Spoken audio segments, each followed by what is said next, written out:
Continuando con elegí un martillo para salvar al mundo, observamos cómo el emperador en ese momento se encontraba dirigiéndose hacia su hermano Ludwig, el cual resultó ser su consejero y al mismo tiempo también resulta ser el mago de la sangre azul. El emperador en ese momento le mencionó a este que fue una buena idea de su parte haber sugerido enviar a las sombras en ese instante, y que todo eso se encontraba siendo posible gracias a él. Inmediatamente Ludwig procedió a agradecerle a su hermano por los elogios, y en ese momento con una mirada de desquiciado el emperador procedió a mencionar que usaría esa oportunidad para deshacerse de Pequeñín, afirmando así también que tomaría el imperio únicamente para él. El emperador entonces, observando al mago, procedió a mencionarle que él deseaba que Pequeñín, el cual fue a reprimir la revuelta en Carina, terminase siendo ejecutado en esa revuelta que se encontraba sucediendo ahora mismo. Su hermano entonces procedió a mencionar que el mago de la llama de hielo no morirá tan fácilmente. En eso el emperador, jugando con su cetro, procedió a mencionar que sí, pero él tenía que morir, para que así pueda tener el control total de la torre mágica imperial, esto como recompensa por cumplir su misión. Y al mismo tiempo el emperador le mencionó a su hermano que tenía que encargarse de Pequeñín después de acabar con el bastardo de Valentia,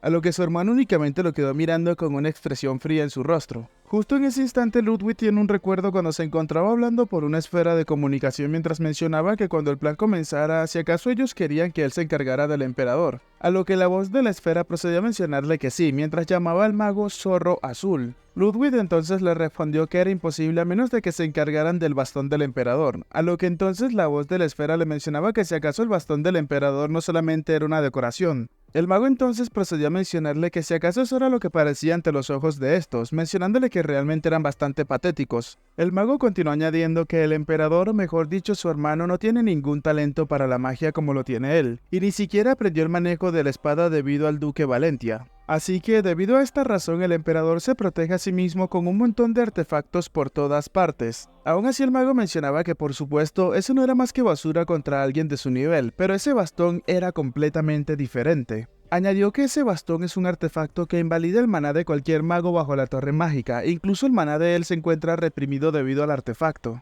La voz de la esfera inmediatamente le preguntó que entonces qué deberían de hacer ahora, a lo que el mago con una sonrisa malvada procede a mencionar que había una manera. Es en eso que mientras regresamos al presente se nos muestra que por la esfera se encontraban observando a tres criaturas demoníacas, mientras que uno de los hombres procedía a gritarle a su majestad que habían demonios en su dormitorio. El emperador inmediatamente procedió a darle un fuerte golpe a su escritorio mientras mencionaba que en su habitación también, mencionando que esos gusanos inútiles, ¿qué demonios hacían que no estaban vigilando bien su palacio? Es en ese instante que el mago, tomando la palabra, le mencionó al emperador que con la magia de defensa que se encontraba en su dormitorio podrían lidiar fácilmente contra magos de baja clase, pero aún así necesitaban que el emperador le prestara su artefacto para que si esto funcionara eficientemente. El mago entonces continuó mencionándole al emperador que si entonces este podría prestarle ese bastón, dejando al emperador en silencio por unos segundos. Es entonces que este último terminó arrojando el bastón al suelo mientras mencionaba que tenía que ir y encargarse de los demonios inmediatamente, llamándolos bastardos inútiles. Inmediatamente uno de sus subordinados terminó arrodillándose mientras le gritaba a su majestad que sí, que acataría sus órdenes inmediatamente. Pero en el momento en el que el hombre se estaba retirando de la habitación con el bastón, podemos observar cómo este llevaba una sonrisa maliciosa en su rostro.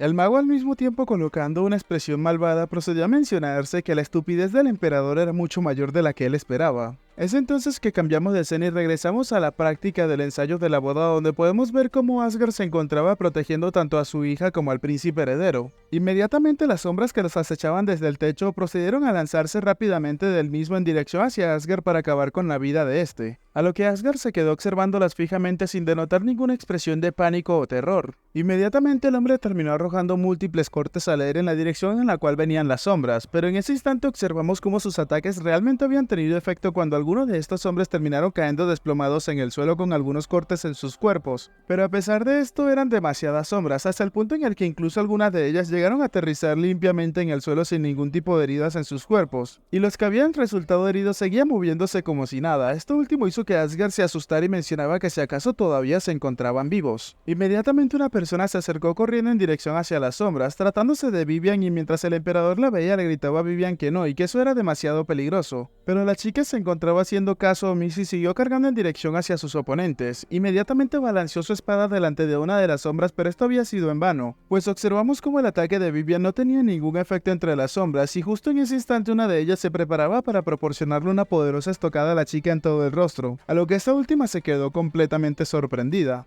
Y justo en ese instante una persona hizo acto de aparición para proteger a la chica y hacer que ésta no perdiese la vida en ese capítulo, pues se trataba de nada más y nada menos que el prota que con su poderoso martillo terminó arrojando a la sombra hacia atrás dejándola caer sobre el suelo. Pequeñín en ese instante procedió a mencionarle a Vivian y a los demás presentes que los ataques ordinarios no funcionaban con ellos. En ese instante Vivian le respondió al prota que aún así su maná se encontraba siendo suprimido. El príncipe acercándose a ellos procedió a mencionar con una expresión de furia que la reina debe tener algo que ver con esto, mientras continuaba añadiendo que ella debió de haber cambiado el flujo de la barrera imperial para que los demonios se volvieran locos. Aún así el príncipe más furioso procedió a mencionarse que no se trataba de los adoradores demoníacos sino que de la unidad personal de su padre, y ante esto el príncipe creía que su padre tenía únicamente un solo objetivo en mente, observando directamente a su suegro. Inmediatamente luego de que el príncipe dejara de pensar en eso, procedió a percatarse de algo y era que la tierra se encontraba moviéndose, a lo que el prota un poco sorprendido sintiéndose temblor procedió a preguntar qué era eso.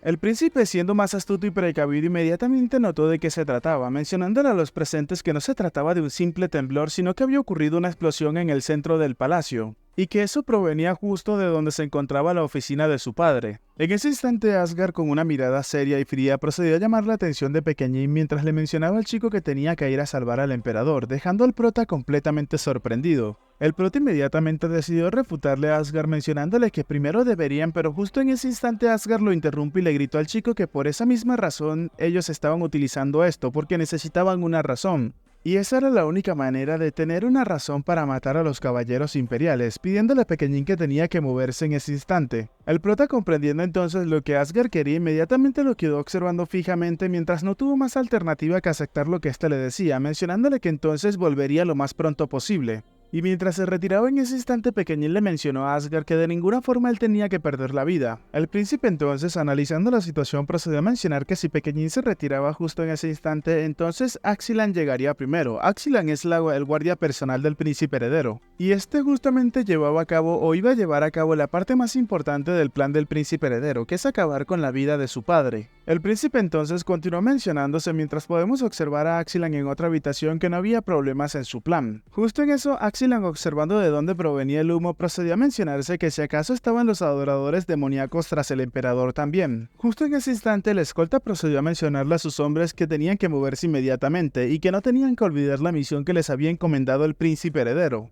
Inmediatamente los hombres acataron la orden del escolta, a lo que inmediatamente en ese instante una persona terminó acercándose a este llamando la atención del mismo. Y esa persona, que se encontraba caminando tranquilamente por los pasillos del castillo, procedió a mencionar que se encontraba perdido, a lo que Axilan, algo sorprendido, mencionaba que si acaso él no era, pero no se nos muestra más nada, pues cambiamos de escena en ese momento. Y es entonces que observamos lo que estaba pasando en la oficina del emperador, pues los magos que se encontraban controlando la esfera para mostrarle lo que estaba sucediendo al emperador se encontraban sin vida en el suelo. Mientras observábamos eso, el mago de la sangre azul procedía a maldecir mientras añadía que todavía había alguna especie de reacción por su magia, afirmando así de esta forma que al parecer el personal no había ido lo suficientemente lejos todavía. Inmediatamente el mago se preguntó que si acaso había sido demasiado impaciente, pero aún así el mago procedió a mencionar con una mirada maliciosa que por culpa de esa estúpida reina utilizó demasiado maná para cambiar el flujo de la barrera. Justo en eso vemos como el mago de la sangre azul tenía al emperador esposado en su asiento mientras que procedía a mencionar que eso no tenía ya nada de importancia, pues de todas formas el tipo que cogió el báculo del emperador también trabaja para él.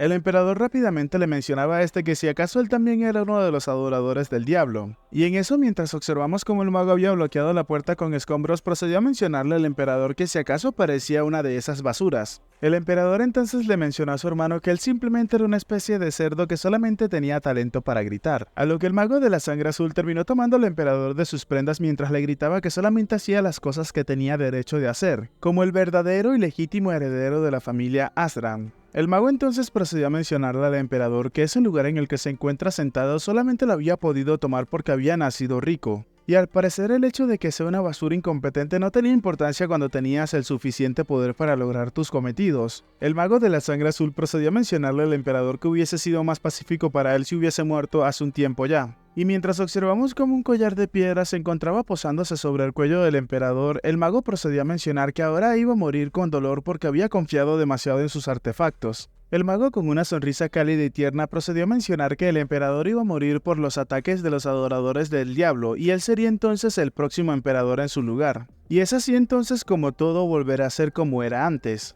Pero justo en ese preciso instante una gran explosión terminó ocurriendo en la puerta, llamando la atención del mago, el cual volteó a mirar sorprendido. La persona que había llegado era nada más y nada menos que Pequeñín, el cual con una expresión de furia procedió a preguntar que si acaso había sido él el que había causado y provocado todo ese desastre en el Palacio Imperial. El mago, observando al prota, le preguntó a este quién demonios era, afirmando que nunca lo había visto antes. El prota, muy confiado, procedió a mencionarle que no era de su incumbencia, pero justamente es interrumpido al notar algo de calor que se acercaba directamente hacia su cara. Furioso ante la falta de respeto del chico, el mago muy serio le mencionaba que era un mocoso arrogante, preguntándole a quién creía que estaba llamando desastre. Pero en eso observamos como el prota se había alzado por encima de ese ataque, mientras que el mago, observándolo, procedió a mencionar que había entrado tan confiado, pero aún así, justo en ese instante, el mago, moviendo uno de sus dedos hacia abajo, procedió a mencionarle al prota que no era nada más de lo que él esperaba, causando así que una roca se generara detrás del chico y terminase impactándolo en el aire inmediatamente, causando que el prota de una vez fuese desplomado y caera directamente hacia el suelo.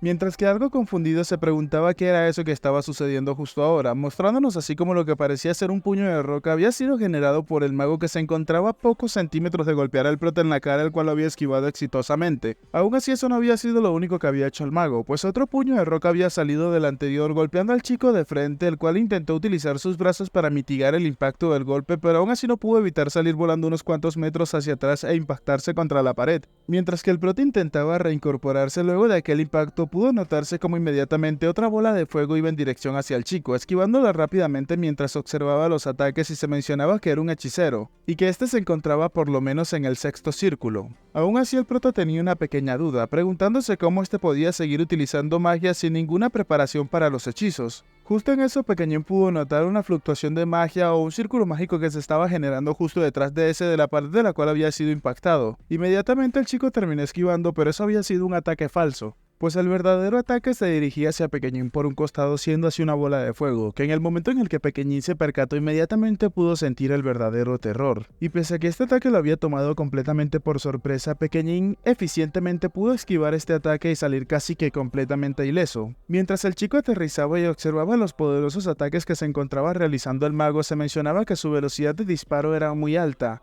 pero aún así Pequeñín tenía algo a su favor, y era que este podía sentir el flujo de maná de los ataques que realizaba el mago de la sangre azul. Observando al mago, el prota llegó a la conclusión de que este estaba utilizando el maná excedente de la barrera imperial que se estaba filtrando. Al mismo tiempo, el prota se mencionó que entonces eso era lo que su cuerpo de maná estaba detectando, llegando a la conclusión de que para él era posible predecir los ataques del mago. Es entonces que el mago terminó realizando un poderoso ataque de fuego hacia donde se encontraba Pequeñín, el cual el chico había esquivado rápidamente. El prota, mientras se encontraba esquivando, se mencionó que podía hacer todo eso, y mientras el chico quería cortar la distancia entre él y su oponente, inmediatamente utilizó su habilidad de gravitatoria, transformando así la gravedad de su cuerpo para hacerlo mucho más ligero, luego de tomar un impulso para balanzarse a gran velocidad hacia su oponente, como vimos en el capítulo anterior. En ese, el mago pudo notar cómo el chico se encontraba moviéndose rápidamente, y mientras se preparaba para realizar un ataque llamaba al prota rata bastarda. El prota en ese momento se mencionó que podía sentirlo, pues justo por delante se venía un ataque, mientras que por debajo y por arriba se venían otros dos ataques más. En ese momento, Pequeñín pudo descifrar el ataque o el combo de ataques del mago, mencionándose el chico que el primer ataque iba a ser el de abajo, mostrándonos así como varios pinchos de piedra terminaban saliendo del suelo a punto de acabar con el prota, pero este efectivamente pudo esquivarlos todos.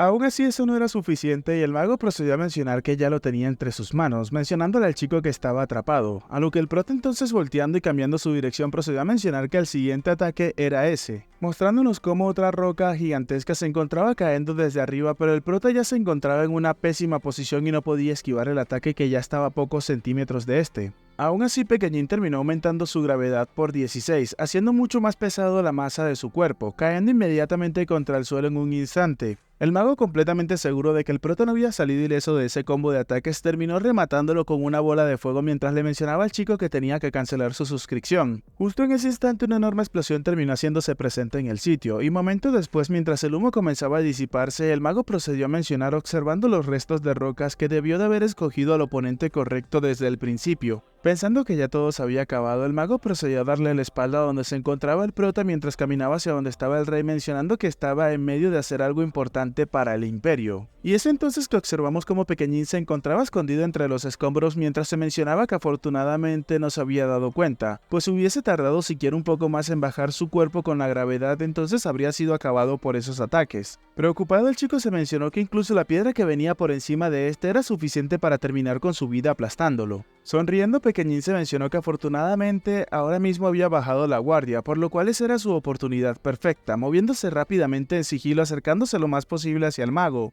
Pero justo en el instante en el que el prota tomó impulso para alzarse por encima del mago, este último lo había escuchado y volteando a ver hacia el prota procedió a mencionar que si acaso todavía no estaba desvivido. El prota entonces se preparaba para gritar su ataque, pero justo en ese preciso instante el mago terminó levantando inmediatamente donde se encontraba el prota un tornado de fuego. Ataque el cual había sido bastante efectivo, pues luego de disiparse podemos observar como Pequeñín había salido con algunas heridas de quemadura en su cuerpo y había quedado de rodillas tirado justo delante del mago. El chico, a pesar de las heridas y el daño que había sufrido, intentaba levantarse, mientras que el mago observándolo le mencionaba que era un bastardo testarudo. Fue entonces cuando el emperador intentaba hablar, pero esto no podía debido a la mordaza que tenía de piedra en su boca. El mago observándolo se mencionó que no podía perder más tiempo, por lo cual debería de acabar con todo eso rápidamente. Inmediatamente este había convocado un muro de piedra desde sus pies, mientras le mencionaba al prota que tenía que desvivirse ya. El ataque se dirigía rápidamente hacia el chico que se encontraba maldiciéndose, mientras que se preguntaba si acaso podría soportar un ataque como ese una vez más. Pero, oh sorpresa, justo antes de que el ataque terminase llegando hacia donde estaba el prota, el ataque de una persona por detrás del mismo había destruido y acabado con el ataque del mago. En eso, algo sorprendido, Pequeñín terminó dándose cuenta de qué era lo que se trataba, mientras que una voz le decía que lo disculpara y observamos como una flecha congelada se encontraba incrustada en el suelo. Se trataba de nada más y nada menos que el maestro de las armas, que mientras entraba a la habitación jugando con su bigote procedió a mencionar que lamentaba haber llegado tarde, pues el recorrido en el palacio de Aslan era bastante complicado. El mago, completamente conmocionado, procedió a mencionar que se trataba del maestro de las armas, preguntando inmediatamente qué hacía la espada de la alianza en ese sitio. Haciendo un gran esfuerzo para levantarse, Pequeñín le mencionó al maestro de las armas que en serio había llegado bastante tarde. Sheldon, sin dejar a un lado sus modales, le mencionó al prota que llegar tarde sí, eso no fue muy caballeroso de su parte, por lo cual le gustaría disculparse por ello. Aún así, Sheldon, colocándose delante del prota y con una expresión seria, procedió a mencionar que de todos modos él no se esperaba que el oponente fuese el mago de la sangre azul. Inmediatamente el maestro de las armas le preguntó al prota que si acaso entonces este no lo conocía para nada, a lo que el prota con una expresión seria le mencionaba que sí, era la primera vez que lo conocía. Sheldon, con una sonrisa ante la afirmación del prota, procedió a mencionar que si ese era el caso, entonces eso significaba que no iba a importar que él terminase desviviéndolo. El mago, apelando a la política, y lo digo así porque lo estoy haciendo acá entre comillas, pero sé que ustedes no me están viendo, entonces por eso lo aclaro. Inmediatamente este procedió a mencionarle al maestro de las armas que eso era una interferencia entre asuntos internos, llamándolo directamente por su nombre completo, Grit Van Sheldon. El mago continuó mencionando que si retrocedía ahora mismo estaba dispuesto a pasar por alto ese abuso y atrevimiento. Sheldon en ese instante le respondió que llamara eso asunto interno después de atar al emperador de esa manera, preguntándole si acaso estaba alardeando ante la facción potencial de que tenía un conflicto interno. El mago en ese instante se quedó en silencio pues no sabía qué responder. Aún así se nos muestra que sí sabía el idioma de la violencia, pues procedió a mencionar que aún así eso era mejor, arrojándole una enorme bola de fuego donde se encontraban nuestros protagonistas. Y todo esto mientras mencionaba que ellos serían perfectos para el crimen de haber matado al emperador. En ese instante Sheldon, completamente indignado mientras recubría su escudo con maná, procedió a mencionar que si acaso estaba utilizando flamas en contra de él. Y mientras el maestro de las armas destruía el ataque con su escudo, procedió a gritar que había un límite para lo tanto que podía mirarlo por encima de su hombro. Inmediatamente en ese preciso instante Pequeñín le gritaba a Grit que tenía que tener cuidado, pues justo detrás de él se venía un poderoso ataque. Ataque al cual este superhumano había esquivado sin ningún problema, mientras que dejaba salir una ligera carcajada, y justo en ese instante con un balanceo de su espada terminó destruyendo el muro de piedra que se alzaba sobre este. Mientras hacía eso, el maestro de las armas procedía a mencionar que si acaso llamaba eso una especie de técnica o algo, mencionándole que no tenía que hacerlo reír. Pero antes de que Sheldon pudiese decir algo más, este pudo notar como algunas chispas se agrupaban justo en la punta de su bigote. En ese instante Sheldon se percató de lo que estaba sucediendo y mientras observaba hacia arriba veía como unos cuantos rayos se acumulaban sobre este. El mago en ese instante procedió a mencionar que ese tan solo había sido el cebo, mostrándonos así como era una especie de ataque poderoso por parte del mago que no habíamos visto antes. Bueno amigo, espero que te haya gustado el video. Si es así, por favor regálame un like y un comentario, que eso me ayudaría muchísimo con el algoritmo. Y si has llegado hasta esta parte del video, por favor házmelo saber acá abajo en los comentarios dejando la frase mago de sangre azul. Y antes de culminar directamente con el video y pasar a la despedida, quiero mencionarles que a partir del día de mañana, el próximo video que suba, voy a estar mencionando a todos y cada uno de los suscriptores pagos del canal que son mis principales patrocinadores. Y a su vez también los estaré colocando en una pequeña sección del video que irá intercalada en alguna parte del mismo para que así todos puedan verlos. Y ya con esto dicho, espero goces de un excelente día, tarde, noche, de una muy buena salud, que quieras y cuides mucho a tus familiares y nos vemos en el próximo video.